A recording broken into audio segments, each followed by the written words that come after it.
Hi, we are Jared and Brooke, and this is a story of Beckham with our NICU journey. Found out we were pregnant, and we actually had quite a few complications early on. I had some pretty significant bleeding in the very beginning, where we thought we actually had a miscarriage. We had gone to the emergency room, and they found a heartbeat and said things were good. Sent me home, and had a couple more episodes of that. So I was being monitored closely by my doctor around, I don't even know, probably closer to the 20-week mark. They discovered that my amniotic fluid was low. And so they sent us to a specialist. We did some genetic testing. They ruled everything out. So they were monitoring us, I think, weekly at that time. And it stayed kind of in that low range until 1 week, around 24 weeks or so. It actually came back up into the normal range.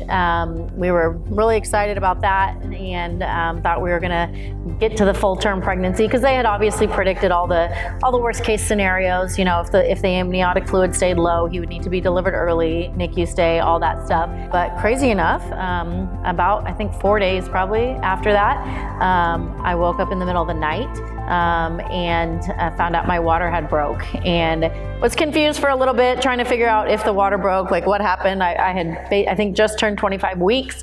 So obviously you don't want your water breaking at 25 weeks. And so we kind of debated for a while what to do. I eventually drove myself to the hospital. It was the middle of the night. Our other two little girls were sleeping. So I drove myself to the hospital.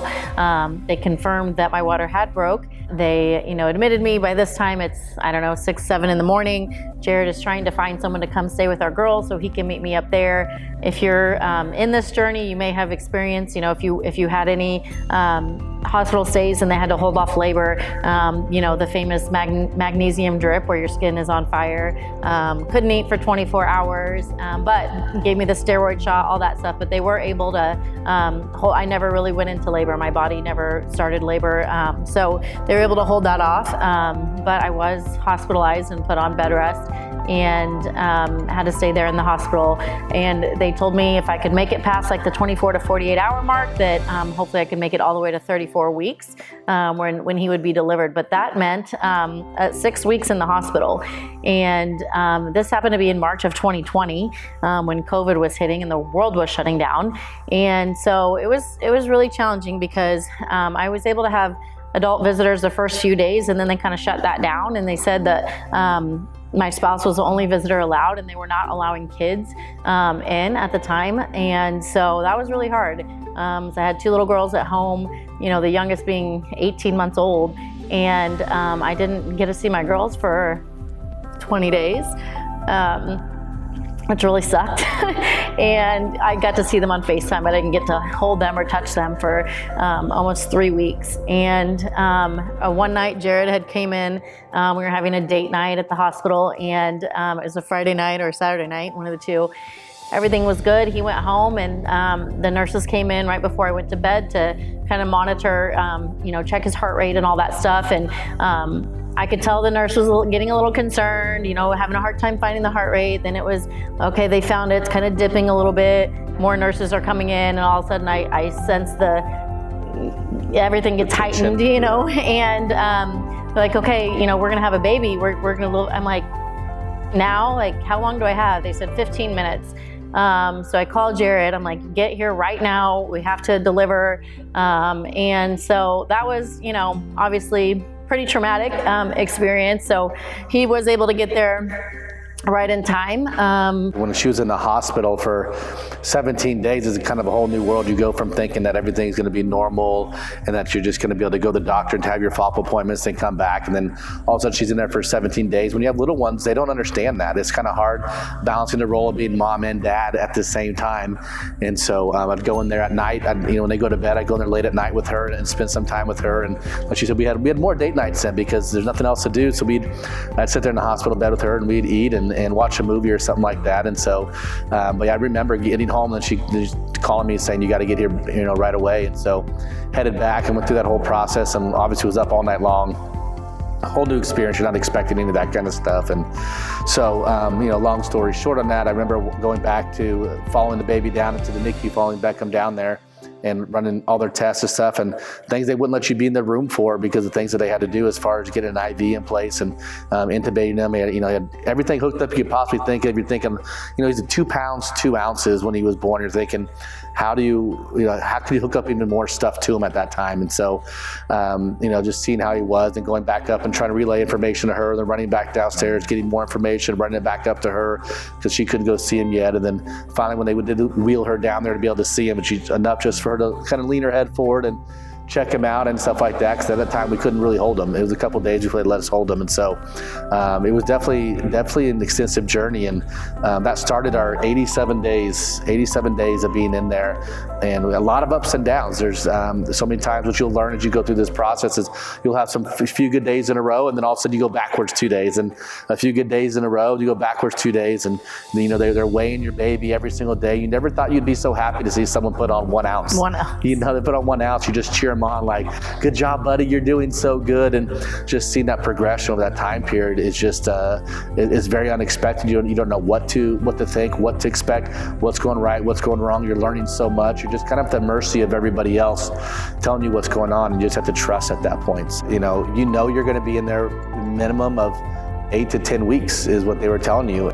It's hard to explain to your little ones too, like, mommy's coming home but there's no baby. Mommy doesn't have the baby in her belly anymore, but having that conversation is a totally different one too. And so, because they didn't allow kids up there, so even when he was in the NICU, they couldn't come see they didn't get to meet their little brother till he was 3 months old. I remember in the first week or so having a conversation, and I remember saying, like, I feel like I'm going to visit like somebody else's baby. It's hard to bond with your baby when you see them. Going back and forth, I had little girls at home, had him at the hospital, and trying to split my time, for those of you who have other children, and I know you probably feel guilty about, if you're at the hospital, you feel guilty you're not home with your other kids. If you're home with your other kids, you feel guilty you're not at the hospital. And, I just really remember leaning into God, really praying and just trying to trust, that he was being taken care of.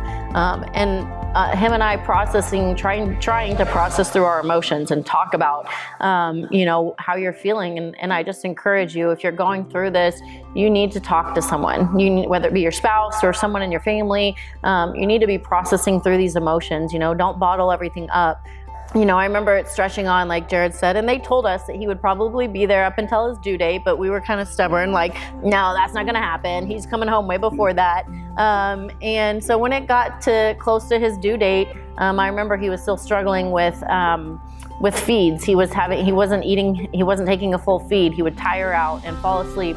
And I would just cry and get so mad. Like, when is this going to happen? His due date's in like 2 weeks or whatever, and just feeling so hopeless, and not hopeless, but frustrated, and just like, is this ever going to end? Back and forth for 80 plus days. And, I just remember that everyone told me, I had a few friends that had been through NICU journeys, and even the nurses were like, one day he'll just get it. And I wanted to, punch him in the face when they said that. But one day he just got it, and it was quick. It was like it was a week before his due date. And I remember just being just crying. I remember sitting in the recliner, and this family that had come in way after us, they just got the news they were getting discharged and they were getting to go home. And I just was sitting there just crying, like, when are we ever going to get to go home? And all of a sudden he just got it, and he started picking up, and it was like, from that moment, like 6 or 7 days later, he actually did come home on oxygen, which we were pretty bummed about. We were really hoping he'd be able to get off oxygen. That was another uphill battle that we faced. They tried to take him off the oxygen and had to put him back on, and they did that 2 or 3 times, and I was really sad about that. I didn't want him coming home on oxygen, but he did end up coming home on oxygen. And honestly, at that point, I'm like, I don't care. As long as we get him home, like, just get him out of here. After running the entire course of everything, we look back on it, and we just, for me personally, during the NICU journey, like, I questioned a lot of things. I questioned, like, a little bit, maybe, God, where are you? Like, why is this happening to us? What did we do wrong? All those things that people probably think and don't say out loud. That's what I was going through at that time.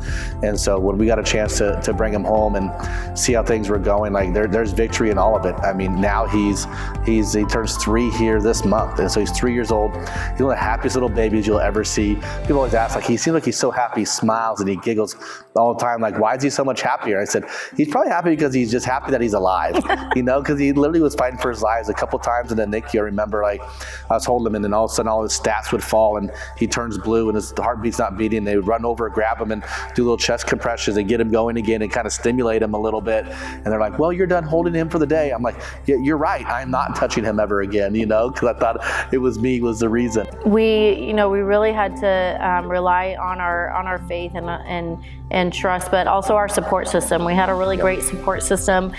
So just, if you've got family who's offering to help, take their help, take all of it.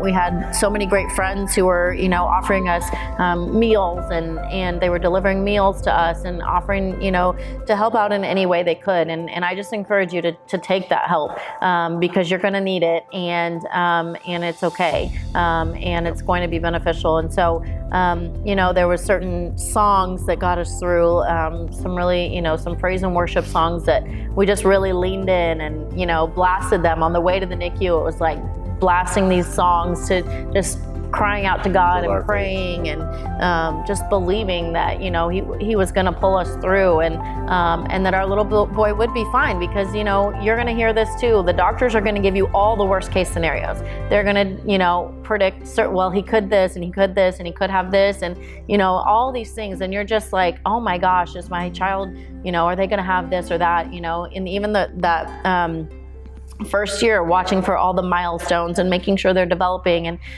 all sorts of things that we went through in that, first year to year and a half of his life. But he did, he came through. And yep, absolutely. A little bit of advice, like Sherry mentioned, if someone's willing to do something for you during this journey, say yes. One of the biggest challenges with people is, especially maybe from a guy's perspective, is like, I got this, we'll get it taken care of. If somebody's offering to watch your kids you have at home, say yes. Even if you don't need it for any reason, just say yes. Give yourself a breather. If someone's offering to bring you a meal, just say yes. If someone says, can I come mow your lawn? Just say yes. Say yes to everything. Take some of that stuff that you don't need on your plate. If someone, they may not be able to give you money and help you out with something, but they can give you their time and help you out that way, say yes to all of it. And the reason why is the less you have on your plate during this journey, the better it's going to be.